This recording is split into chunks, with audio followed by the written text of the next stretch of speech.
Howdy folks, and welcome to the channel. Today we're going to be talking about our maple loving neighbors to the north, Canada. And for those of you unfamiliar with Canadian politics and economy, we're going to do a quick, simple little rundown on the situation up north. And I'm going to start by giving you a little analogy.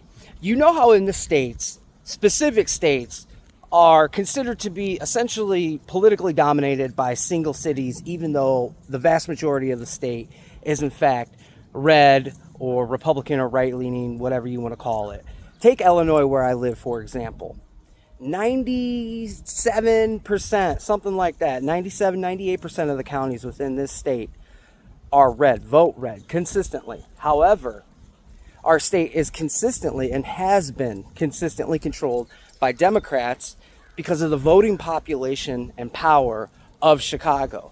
So we here in Illinois have a situation where the entirety of the state is dominated by one single city, essentially. You know, it's kind of like the Hunger Games, where you get the capital city and then you've got all the plebeians out in the rural areas. But in the case of Canada, it's not just a state, or in Canada's case, province, that is dominated by single cities, but rather the entire nation is dominated by the politics and voting power of a few cities like Toronto and Ontario. And much like in America, those people in those large population centers tend to vote liberal. In fact, almost more liberal than Americans, which is really saying something. And what those supposedly liberal Canadians in these large cities and highly populated provinces have done is essentially subjugate the rest of the provinces on the interior of Canada, specifically Saskatchewan and Alberta. And Alberta is the really big one, because both Alberta and Saskatchewan are dominated by more conservative right-leaning values that, well, consistently come up against the left-wing ideology of the political establishment voted into power out of these large metro areas within Canada. Now, at this point, you're probably thinking, okay, Ralph, we all know that leftists like to subjugate their political opposition and take advantage of them in every way possible. So what's your point? Well, my point is that, much as leftists do, they were irresponsible in their stewardship of the Canadian economy and essentially, not entirely, but almost put all of their eggs in one basket.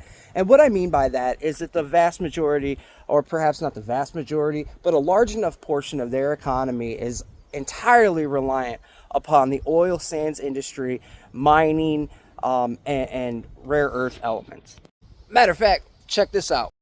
CAPP.ca, that's .Canada for those of you that couldn't figure it out.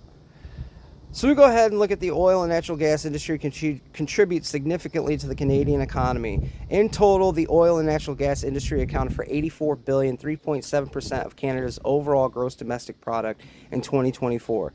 The Canadian oil and natural gas industry employs a significant number of Canadian workers.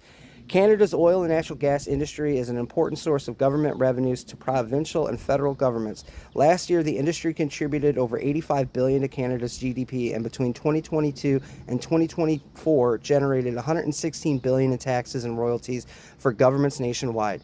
These revenues enable governments to operate hospitals, pay for education, run critical social programs, and support the arts, contributing to Canadians' high quality of living. Oil, natural gas, and refined products are a critical component of Canada's exports, making up about 20% of Canada's balance of trade. The strength of the Canadian dollar is highly correlated to the price of oil, which impacts every Canadian's buying power. And here we've got a nice little chart to lay it out for you visually. Now, I already talked about how the essential vassalization of the nation of Venezuela was going to affect oil prices and directly affect Canada's ability to charge the price they need to charge in order to make their oil industry or keep their oil industry viable. Now, you might be asking, well, Ralph, why is that? And I will tell you, well, that is because much in the way that they put all their eggs in one basket with the industries that they were going to rely on to support their national economy, they also put all of their, literally all of their eggs in one basket, and that the only place that they export oil to is the United States. They didn't invest in pipelines to the coast so that they could ship out to foreign nations across the sea. Rather, they built pipelines leading directly into the United States, and that is the only place their oil can go. So before anyone gets an option on it, we get to choose whether or not we want to buy it. And of course, if we decide we don't want to buy it, it's got to travel even further, increasing the price.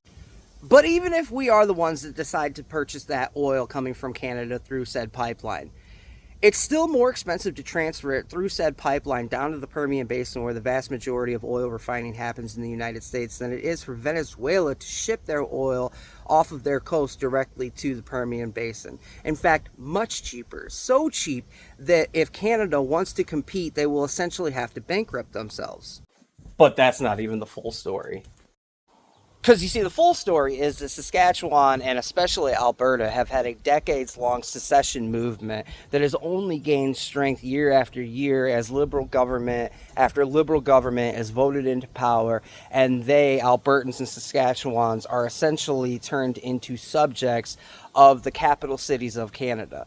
Their labor pays for the health care and the amenities enjoyed by these folks in major cities in Canada to enjoy, while these people that work 40, 50, 60, 70 hours a day in oil fields and ancillary industries break themselves down so that, well, just like in America, rich white liberals that went to college can live cushy lives while simultaneously looking down their nose at the folks that make that life economically viable.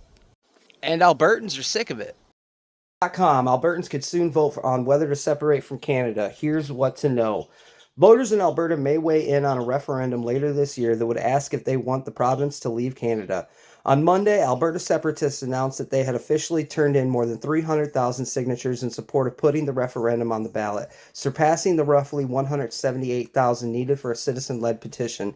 The signatures still need to be verified by election officials, and that process is on hold until the judge issues a decision and a legal challenge to the proposed measure.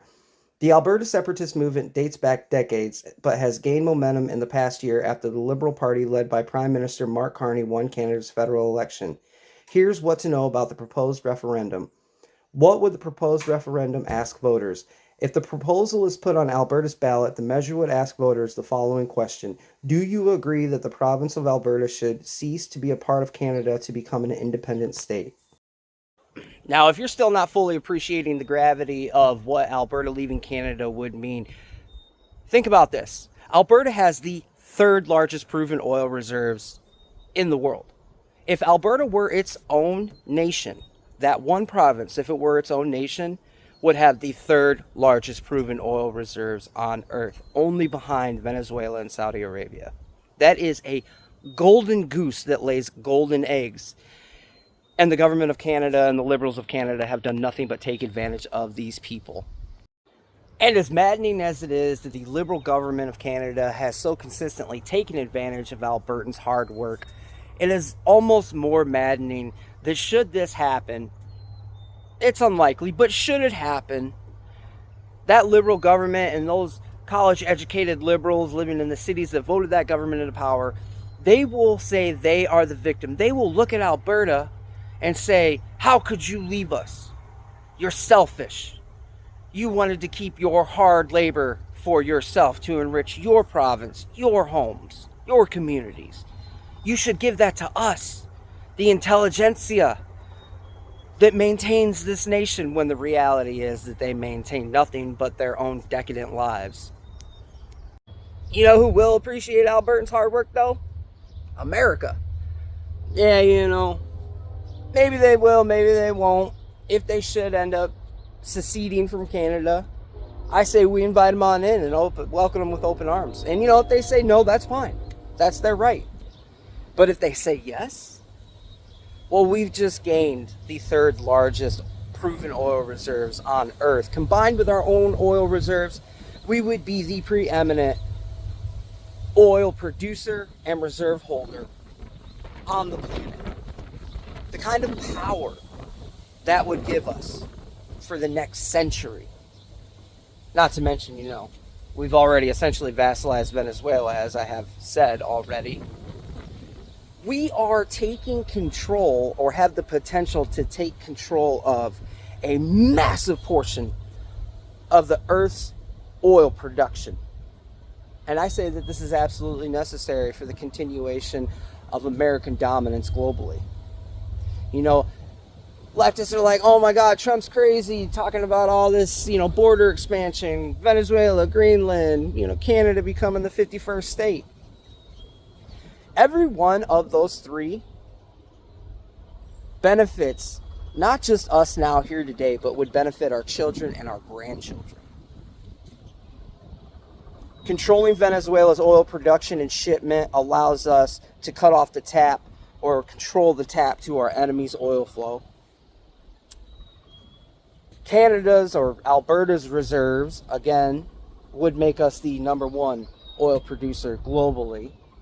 And Greenland gives us a landmass within the polar sphere that will allow us a level of control over the soon-to-be open year-round Northwest Passage, which will become one of the main global shipping routes when it is ice-free year-round. So I say, hey, Alberta, more power to you folks. If you want to be American, I'd be happy to have you.